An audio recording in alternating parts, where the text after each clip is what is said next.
Hai semua, selamat datang di channel Baca Saham. Pada video ini, kita akan membahas satu topik dengan judul Saham bagus ini turun drastis. Dulu harga 3.000, sekarang 940. PBV 0,6 kali dan dividen yield 10%. Tapi seperti biasa, semua pembahasan ini bukan rekomendasi dan hanya informasi. Ingat, kerugian kamu tanggung sendiri ya. Nah, sekarang kita akan masuk ke dalam screening yang akan dilakukan. Berikut ini beberapa kriteria yang kita pakai. Pertama, menghasilkan laba di atas 1 triliun. Kedua, PBV-nya di bawah 1 kali. Ketiga, dividen yield di atas 5%. Dan yang keempat, harga sahamnya masih turun di tahun 2024. Apabila kamu menggunakan 4 kriteria tadi, maka akan ditemukan nama 5 saham berikut ini, yaitu ADRO, BJBR, ADMF, Auto, dan SMAR. Nah, pada video kali ini, kita akan membahas saham BJBR, di mana menghasilkan laba sekitar 1,1 triliun dengan PBV 0,6 kali, dividen yield 10%, dan harga sahamnya masih turun 18% selama tahun 2024. Tapi seperti biasa, ini bukan rekomendasi dan hanya informasi saja. Sekilas kita lihat tentang harga sahamnya. Selama tahun 2024, BJBR masih turun sekitar 18,9% dan ditutup pada angka 940 saat video ini dibuat. Kamu bisa lihat di sini bahwa pada jarak bulan Maret sampai bulan Mei, harga saham BJBR mengalami penurunan yang drastis dari yang awalnya di atas 1.000 turun hingga di bawah 1.000 dan pada saat ini ditutup pada angka Rp940. Sekilas kita lihat tentang kinerja net income atau laba bersih sejak tahun 2016 hingga tahun 2024. Kamu bisa lihat di sini bahwa memang dalam 3 tahun terakhir kinerja laba BJBR mengalami penurunan secara terus-menerus, di mana dari yang awalnya 2,3 di tahun 2022 turun menjadi 1,7 di tahun 2023 dan diproyeksikan berdasarkan data hingga Q3 menjadi 1,5 triliun di tahun 2024. Tapi apabila membandingkan dengan kinerja di tahun 2016 dan tahun 2017, sebenarnya kinerja di tahun 2024 ini masih cukup baik. Meskipun jika dilihat dalam jangka panjang, sejak tahun 2018 hingga tahun 2024 ini, kinerja BJBR bisa dikatakan tidak mengalami peningkatan khususnya untuk data tahun 2024 dengan proyeksi laba sekitar 1,5 triliun rupiah. Kita lihat sekilas terkait rasio-rasio keuangannya. Pertama, rasio profitabilitas. Gross profit margin-nya sekitar 40% dengan net profit margin 11,3%. Sebenarnya dari sisi profitabilitas BJBR masih cukup baik dengan gross profit margin yang tebal dan net profit margin di atas 10%. Tapi sayangnya net income-nya masih turun 15%. Tapi menariknya dividen yield yang ditawarkan sekitaran 10% yang terakhir dibagi di tahun 2024. Sekilas kita lihat tentang kinerja Q3 tahun 2024-nya. Total pendapatan BJBR sebenarnya masih mengalami kenaikan dibandingkan Q3 tahun 2023. Tapi karena kenaikan beban pokok penjualannya lebih besar, menyebabkan laba kotornya tidak bisa tumbuh dari 1,7 turun menjadi 1,5.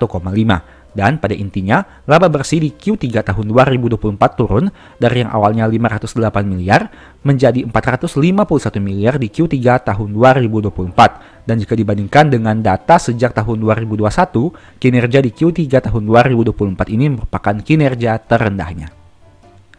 Untuk sisi harga saham, ini merupakan data 10 tahun terakhir untuk grafik harga sahamnya.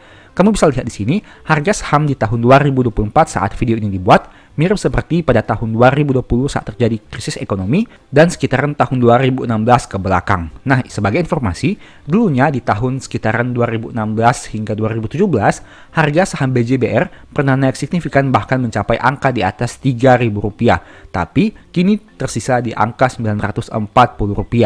Artinya, jika dilihat dalam jangka panjang, sebenarnya harga saham BJBR mengalami penurunan yang sangat signifikan. Untuk aspek PBV-nya, saat video ini dibuat, PBV BJBR adalah 0,61 kali, yang mana sebenarnya dalam 10 tahun mereka memiliki rata-rata PBV 1,34 kali. Itu artinya masih diperdagangkan di bawah rata-rata PBV-nya, atau setidaknya di bawah modal per lembar sahamnya. Nah, di tahun 2016 dan 2017 itu, saat harga sahamnya di atas 3.000, bahkan PBV-nya pernah di atas angka 2,5 kali. Bagaimana dari aspek probabilitasnya? Probabilitas selama 10 tahun terakhir adalah 40%, artinya 6 kali turun dan 4 kali naik. Memang di tahun 2016, saat harga BJBR naik signifikan, terjadi kenaikan harga saham sekitar 349% secara year to date di tahun 2016. Tapi sejak 2017, 18, 19, harga saham BJBR turun sangat signifikan. Begitu juga dengan tahun 2021, 2023, dan terakhir 2024. Untuk aspek dividen, nah menariknya BJBR ini sangat konsisten membagi dividen setidaknya sejak tahun 2011. Kamu bisa lihat di sini sejak tahun 2011, 12, 13, 14, 15, 16, 17, 18, 19, 20, 21, 22, 23, dan 24, saham ini konsisten membagi dividen. Tapi sayangnya jika dibandingkan dari sisi growth dan kita melihat saham-saham bank besar seperti BCA, BRI, Mandiri, dan BNI, growth dividen BJBR ini bisa dikatakan tidak terlalu menarik karena dalam tahun 2011 sampai tahun 2024 kenaikannya bisa dikatakan tidak mencapai 100%. Di tahun 2011 dividen per share-nya 59,6 dan di tahun 2024 adalah 95. Artinya kenaikannya tidak mencapai 100% padahal sudah melalui berapa tahun sebelumnya. Hal ini tentu berbeda dengan saham-saham bank besar seperti yang tadi saya sebutkan, di mana dividen per share-nya tumbuh lebih signifikan hanya dalam waktu beberapa tahun terakhir. Nah, sekarang mari kita lihat secara sekilas kinerja Q3 tahun 2024 per 30 September tahun 2024 ini. Data yang disajikan dalam jutaan rupiah. Pertama kita lihat dari aspek penyaluran kreditnya. Penyaluran kredit kepada pihak ketiga mengalami kenaikan yang cukup besar dari 115 menjadi 127 triliun di tahun 2024 ini. Dan cadangan kerugian penurunan nilai juga naik dari 1,9 menjadi 2 triliun. Kesimpulannya, secara total kredit mengalami kenaikan dari 114 menjadi 126 triliun. Ini tentu bisa membuka peluang terkait pendapatan bunga yang semakin besar. Bagaimana dari aspek simpanan nasabah? Simpanan kepada pihak ketiga mengalami kenaikan juga dari 120 menjadi 125 dan secara total simpanan nasabah naik dari 126 menjadi 143. Untuk aspek simpanan nasabah ini tentu akan berkaitan dengan beban bunga. Dan untuk kredit yang tadi kita bahas berkaitan dengan pendapatan bunga. Dengan kata lain, apabila kenaikan beban bunga lebih besar daripada kenaikan pendapatan bunga, otomatis membuat pendapatan bunga bersih mengalami penurunan. Sebaliknya, apabila pendapatan bunga naik lebih besar daripada beban bunga, akan menyebabkan pendapatan bunga neto mengalami kenaikan. Kemudian dari aspek ekuitas yang kita akan lihat adalah saldo laba. Saldo laba yang telah ditentukan penggunaannya mengalami sedikit kenaikan dari 4,78 menjadi 4,79. Begitu juga dengan saldo laba yang belum ditentukan penggunaannya dari 4,62 menjadi 4,78. Kesimpulannya, total ekuitasnya naik meskipun tidak terlalu signifikan dari 15,5 menjadi 16 triliun rupiah. Mungkin hal ini juga karena sering membagi dividen dengan yield yang besar, sehingga ekuitasnya tidak dapat tumbuh dengan terlalu signifikan. Sekarang kita bahas dari aspek net income. Pertama, pendapatan bunganya mengalami kenaikan dari 9,7 menjadi 10,8. Begitu juga dengan pendapatan syariahnya. Tapi untuk pendapatan provisi dan komisi mengalami penurunan, baik itu pendapatan provisi dan komisi secara konvensional maupun secara syariah. Kesimpulannya, kamu bisa lihat di sini, beban bunga dan bagi hasil syariah mengalami kenaikan sehingga menyebabkan pendapatan bunga dan syariah neto mengalami penurunan. Padahal menariknya di sini, pendapatan bunga dan syariahnya mengalami kenaikan. Tapi karena ada kenaikan beban bunga dan bagi hasil yang lebih signifikan, menyebabkan pendapatan bunga dan syariah neto malah mengalami penurunan. Ini seperti tadi yang saya katakan. Bagaimana dari aspek pendapatan operasional lainnya? Untuk terkait provisi dan komisi masih mengalami kenaikan. Penerimaan kembali kredit yang telah dihapus buku mengalami penurunan, ada keuntungan transaksi valuta asing, ada juga keuntungan dari penjualan surat berharga. Ada juga keuntungan dari yang belum direalisasi untuk perubahan nilai wajar surat berharga. Kesimpulannya, pendapatan operasional lainnya mengalami kenaikan dari 1,3 menjadi 1,6. Nah, untuk beban operasional lainnya, beban operasional dari sisi umum dan administrasi sedikit mengalami penurunan, tapi untuk beban tenaga kerjanya mengalami kenaikan. Untuk penyisihan kerugian juga mengalami kenaikan meskipun tidak terlalu signifikan. Dan kesimpulannya, beban operasional lainnya mengalami kenaikan dari 4,87 menjadi 4,97. Sehingga laba bersihnya mengalami kenaikan dari 1,38 menjadi 1,52. Nah, dari pembahasan terkait net income atau laba bersih yang tadi kita sudah bahas, kamu jadi tahu bahwa sebenarnya perusahaan ini masih mencetak kenaikan pendapatan bunga dan syariah. Tapi karena beban bunganya naik lebih besar, menyebabkan pendapatan bunga dan syariah neto mengalami penurunan. Dan kenaikan laba di tahun 2024 ini lebih didominasi karena adanya kenaikan dari pendapatan operasional lainnya, dari 1,37 menjadi 1,6 triliun rupiah. Hal itulah yang menyebabkan kenapa meskipun pendapatan bunga neto mengalami penurunan, laba bersih masih bisa naik dari 1,3 menjadi 1,5. Salah satunya disebabkan karena ada kenaikan dari pendapatan operasional lainnya. Nah, itu merupakan sekilas pembahasan tentang saham BJBR. Menurut kamu bagaimana? Apakah saham yang harganya dulu 3.000 sekarang 940 ini jadi menarik? Dengan PBV 0,6 kali dan dividend yield 10%. Kamu bisa bandingkan berdasarkan beberapa data yang ada tadi, baik itu dari aspek historical PBV, dari aspek kinerja keuangan, dari aspek probabilitas, dan berbagai aspek lainnya. Yang jelas kamu juga harus pertimbangkan bahwa saham BJBR ini merupakan saham bank daerah yang tentu tidak bisa dibandingkan dengan saham-saham bank nasional atau bahkan internasional, seperti contohnya 4 saham big banks yang sering kita dengar. Dan tentunya mereka juga memiliki segmentasi yang berbeda. Jika BJBR ini memiliki segmentasi daerah, untuk saham-saham nasional memiliki segmentasi tentu lebih besar lagi, yaitu pangsa pasarnya adalah nasional. Sehingga mungkin secara perbandingan kinerja keuangan akan berbeda jauh. Tapi setidaknya dengan data ini kamu bisa bandingkan apakah kinerja sekarang ini menarik untuk dikoleksi atau masih belum. Nah, sebagai informasi selain BJBR ada juga saham bank daerah lainnya, yaitu BJTM. Saya sudah sempat buat videonya. Apabila kamu tertarik untuk melihat videonya dan kamu bisa bandingkan dengan pembahasan BJBR ini, silahkan nonton video berikut ini. Nonton hingga selesai agar mendapat pemahaman yang utuh. Semoga bermanfaat. Nah, saham yang akan kita bahas ini merupakan salah satu saham yang menghasilkan laba cukup besar di tahun 2024 ini. Setidaknya hingga video ini dibuat pada tanggal 27 November 2024. Ini merupakan 85 saham yang memiliki laba terbesar di Bursa Efek Indonesia. Kita lihat sekilas. Ada 3 saham yang menghasilkan laba di atas 40 triliun, 1 saham yang menghasilkan laba sekitaran 20 triliun, 5 saham yang menghasilkan laba sekitaran belasan triliun, 1 saham yang menghasilkan laba sekitaran 9 triliun, 2 saham yang menghasilkan laba 8 triliunan, 1 saham 7 triliun, 1 saham 6 triliun, 5 saham 5 triliun, 3 saham 4 triliun, 8 saham 3 triliun, 13 saham 2 triliun, dan 35 saham 1 triliun. Serta ada 7 saham yang menghasilkan laba sekitaran 900 miliar hingga video ini dibuat. Nah, dan untuk saham yang kita akan bahas ini adalah BJTM, di mana menghasilkan laba sekitar 930 miliar hingga Q3 tahun 2024. Data ini bisa kamu jadikan sebagai referensi untuk menganalisa dan memilih saham-saham yang mungkin bisa menarik bagi kamu. Karena ini merupakan saham-saham yang menghasilkan laba paling besar di Bursa Efek Indonesia, setidaknya hingga video ini dibuat. Nah, untuk BJTM mari kita lihat sekilas. Selama tahun 2024 ini, harga sahamnya sudah turun sekitar 11,20%. Dan saat video ini dibuat di angka 555. Dulunya saham ini sempat berada pada angka tertinggi sekitaran 970, dan jika kita bandingkan dengan harga saat video ini dibuat di angka 555, itu artinya sudah terjadi penurunan di atas 40% atau sekitar 40-an% hanya dalam waktu beberapa tahun terakhir.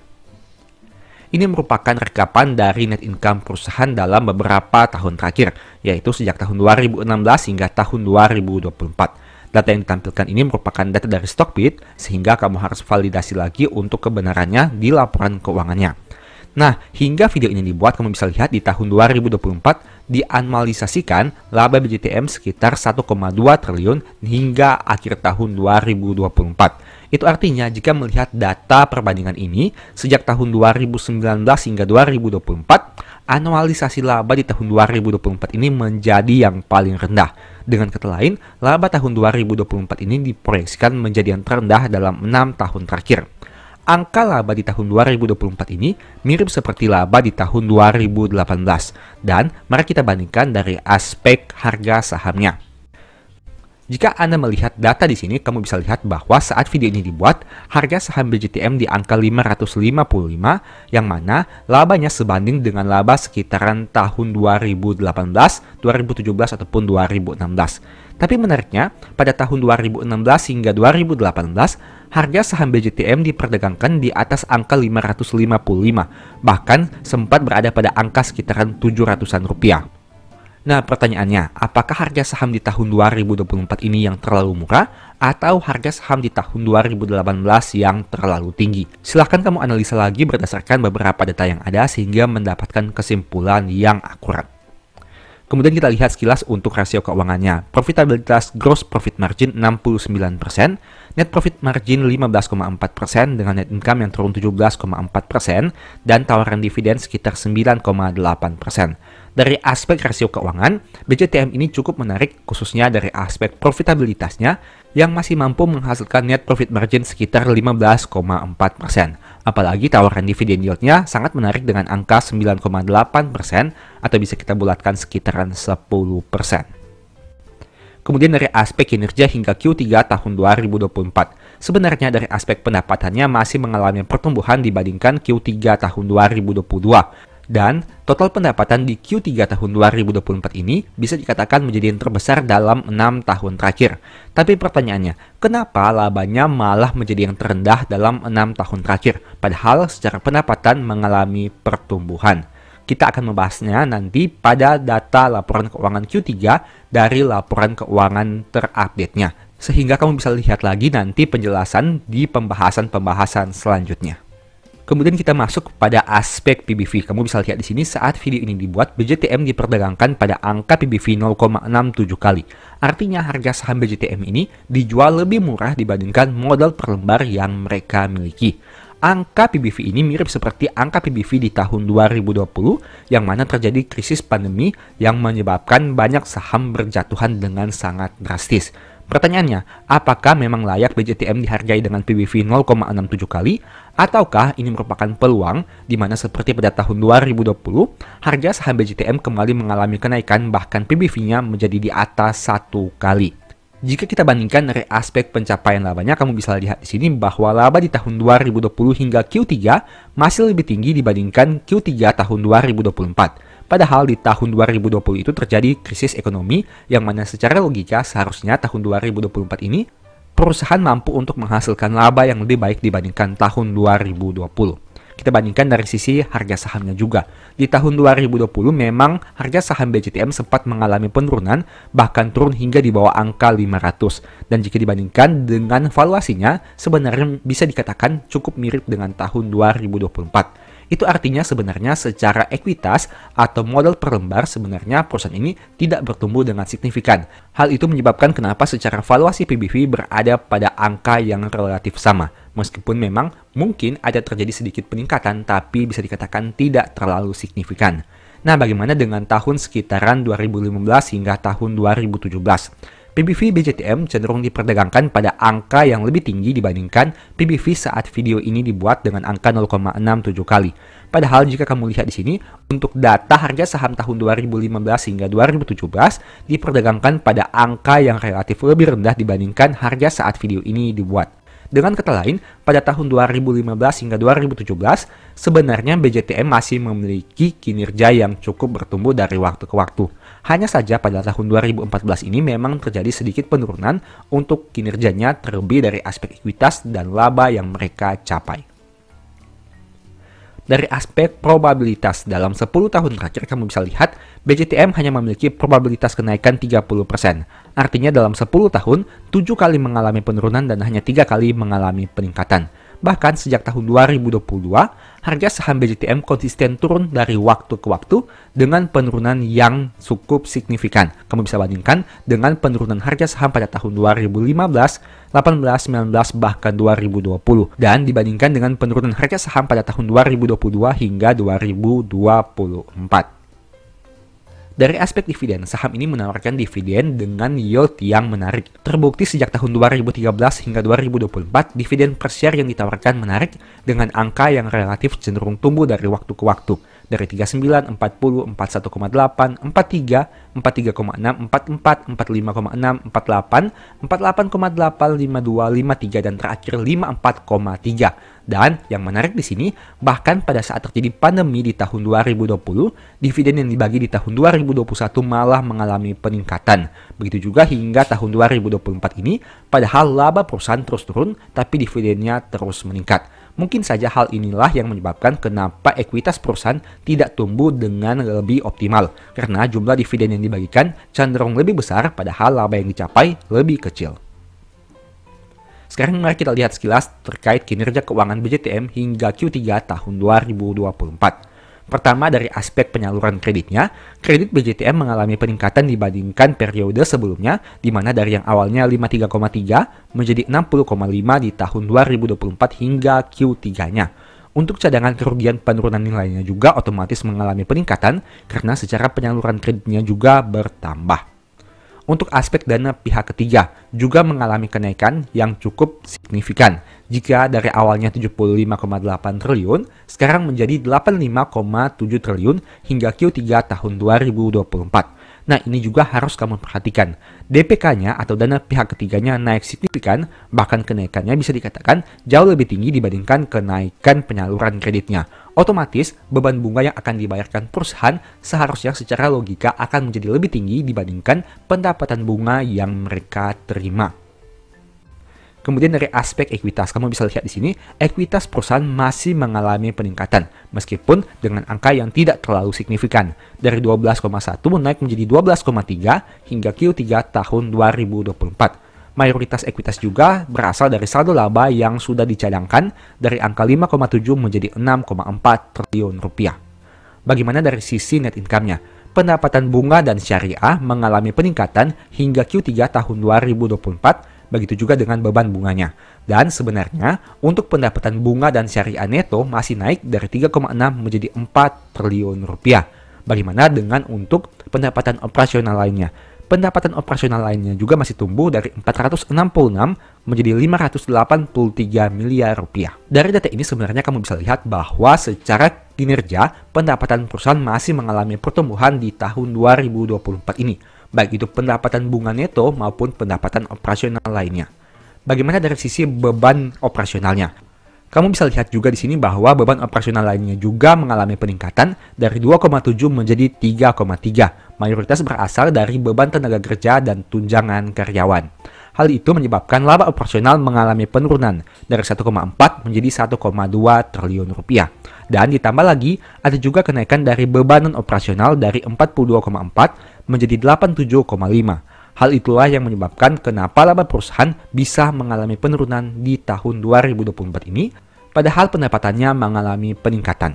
Nah, jika dilihat lebih detail lagi, memang tidak ada penjabaran khusus terkait nominal biaya non-operasional itu berasal dari mana.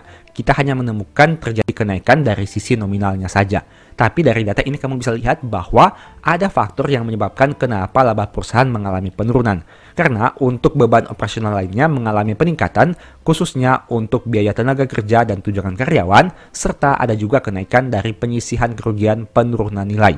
Nah, itu merupakan hal-hal yang menyebabkan kenapa laba perusahaan tidak bisa tumbuh, bahkan menurun. Dari yang awalnya 1,09, turun menjadi 930 miliar hingga Q3 tahun 2024 ini. Beberapa poin penting menurut saya tentang BJTM. Pertama, BJTM salah satu saham yang mampu hasilkan laba 1 triliun selama 12 bulan, atau mungkin sekitar 930 miliar selama 9 bulan terakhir ini. Dan mereka juga punya dividen yield yang besar dengan PBV di bawah 0,7 kali. Coba kamu bantu sebutkan saham lain dengan tawaran yang sama seperti BJTM. Apakah kamu menemukannya? Kedua, sayangnya ruang lingkup BJTM masih berskala daerah sehingga belum punya ruang gerak sebesar bank konvensional buku 4. Ketiga, secara PBV harga BJTM sudah rendah, tapi jika dibandingkan dengan harga yang sama pada tahun 2020, kinerja ekuitas saham ini belum bisa dikatakan tumbuh signifikan. Keempat, karena sering bagi dividen besar, ekuitas BJTM sulit tumbuh sebesar bank yang lain. Kelima, hingga Q3 2024, sebenarnya kinerja keuangan BJTM masih cukup baik, meski labanya cenderung turun dalam beberapa tahun terakhir. Hal itu disebabkan karena adanya kenaikan biaya. Keenam, apabila BCTM bisa naik ke PBV satu kali saja, harga sahamnya bisa naik cukup banyak. Ketujuh, kalau ditanyakan kepada saya tentang keunggulan BCTM, saya hanya bisa katakan dari dua aspek saja, yaitu dividen besar dan PBV cukup rendah. Selain dari itu, mungkin belum ada. Pilihan di tangan kamu, mau beli silahkan, tidak mau beli juga tidak masalah. Karena ingat, untung rugi kamu yang tanggung sendiri. Selalu disclaimer on. Sebagai informasi, saya punya satu topik menarik yang mungkin bisa berguna bagi kamu. Nonton hingga selesai agar mendapat pemahaman yang utuh. Semoga bermanfaat. Berhubung laporan keuangan Q3 2024 sebentar lagi akan terbit, jadi saya ingin membahas topik tentang laporan keuangan. Tujuan dari pembahasan ini agar kita bisa punya screening awal sehingga keputusan yang diambil bisa lebih matang. Kita akan melihat beberapa indikasi awal laporan keuangan perusahaan yang perlu diwaspadai agar menghindari hal-hal yang tidak diinginkan yang mungkin terjadi di kemudian hari. Diharapkan jika kita bisa sadar lebih cepat, keputusan yang diambil bisa lebih cepat dan tepat, sehingga pada akhirnya dapat meminimalisir potensi risiko penurunan portofolio, tapi di sisi lain dapat membuat portofolio tumbuh dengan lebih maksimal. Tentu saja disclaimer ya, nama saham dan pembahasan di video ini bukan rekomendasi dan tidak ada jaminan pasti profit jika mengikutinya. Setiap cara analisa yang dibuat disajikan berdasarkan second opinion saja, tapi tetap analisa utama dan keputusan serta risiko menjadi tanggung jawab kamu sendiri. Sekarang mari kita masuk saja ke dalam beberapa kondisinya. Kondisi pertama, penjualan turun. Penjualan merupakan komponen paling atas yang akan ditemukan pada laporan laba rugi. Artinya pos keuangan ini sangat berpengaruh terhadap kinerja laba rugi perusahaan tersebut.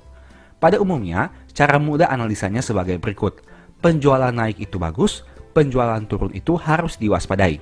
Alasannya sederhana, karena penjualan naik seharusnya berdampak kepada naiknya laba, begitu juga sebaliknya.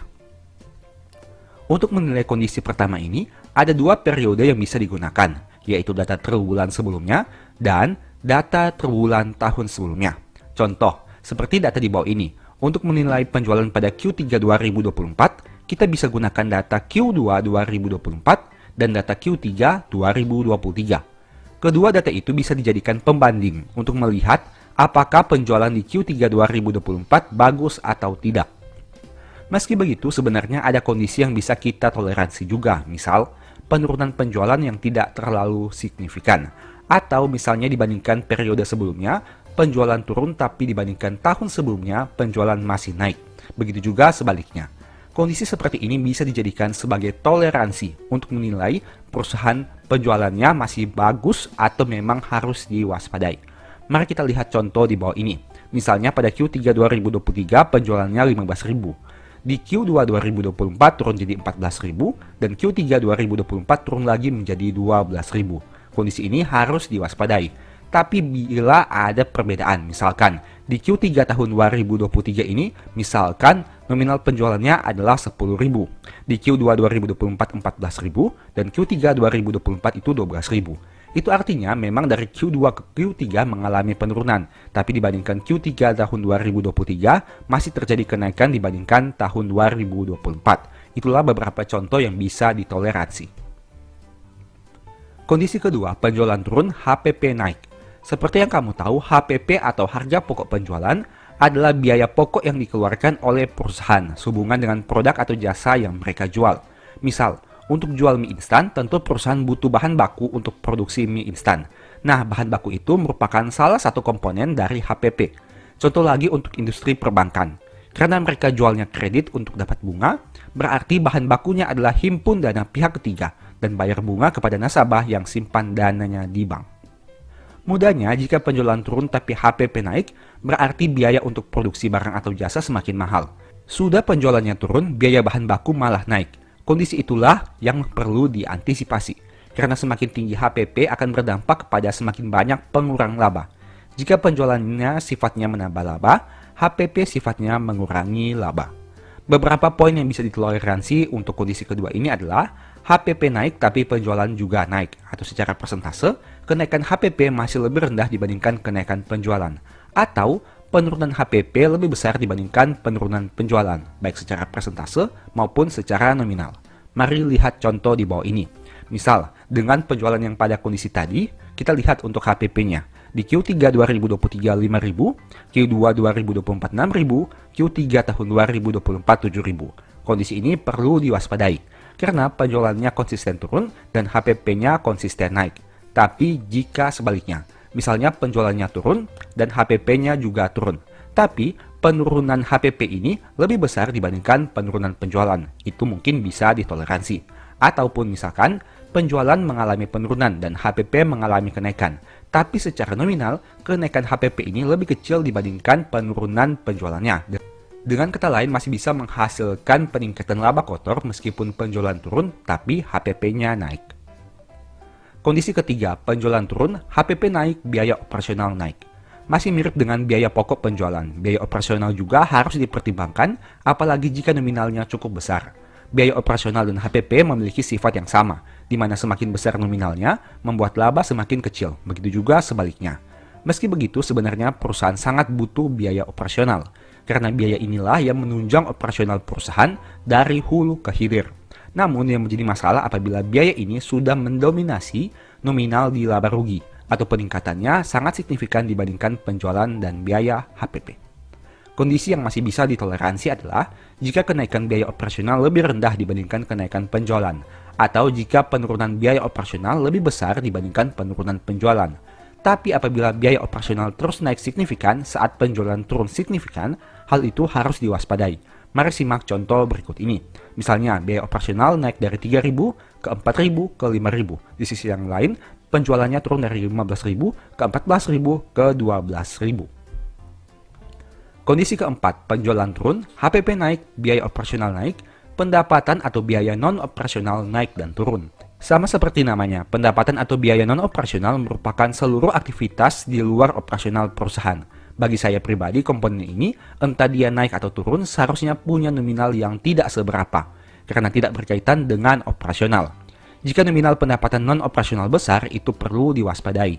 Jika nominal beban operasionalnya besar, itu juga perlu diwaspadai. Pada intinya, komponen ini seharusnya punya nominal yang kecil dan tidak signifikan.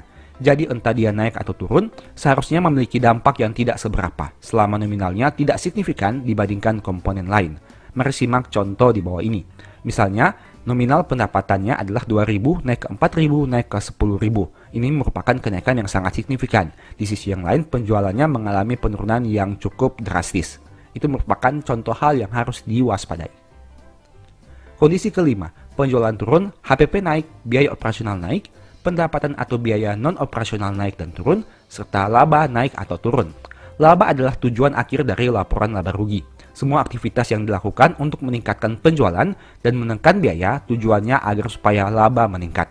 Meski begitu, kita perlu lihat lagi apakah kenaikan laba itu berasal dari penjualannya, ataukah hanya karena efisiensi biaya, atau ada pendapatan non-operasional yang membuat laba itu naik. Seharusnya jika penjualan turun, laba akan turun, begitu juga sebaliknya. Nah, akan jadi pertanyaan jika penjualan turun tapi laba malah naik.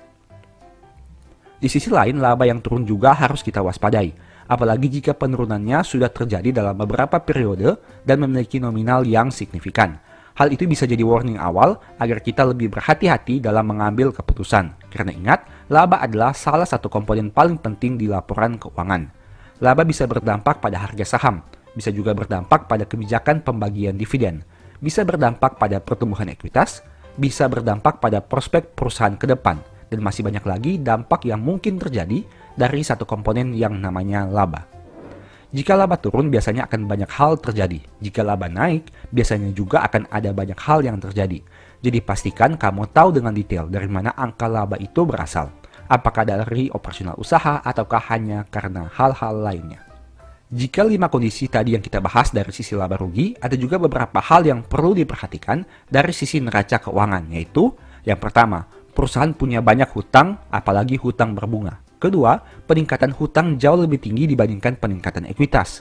Ketiga, perusahaan punya saldo kas yang sangat sedikit dibandingkan hutang yang akan segera jatuh tempo. Keempat, ekuitasnya konsisten turun, liabilitas konsisten naik. Kelima, aset liquid yang dapat dikonversi menjadi cash sangat sedikit. Dan masih ada lagi beberapa poin lain yang perlu diperhatikan. Intinya, kita melakukan analisa laporan keuangan bertujuan agar tahu dengan jelas kondisi perusahaan yang paling update. Hal itu dibutuhkan agar keputusan yang diambil bisa menjadi lebih akurat.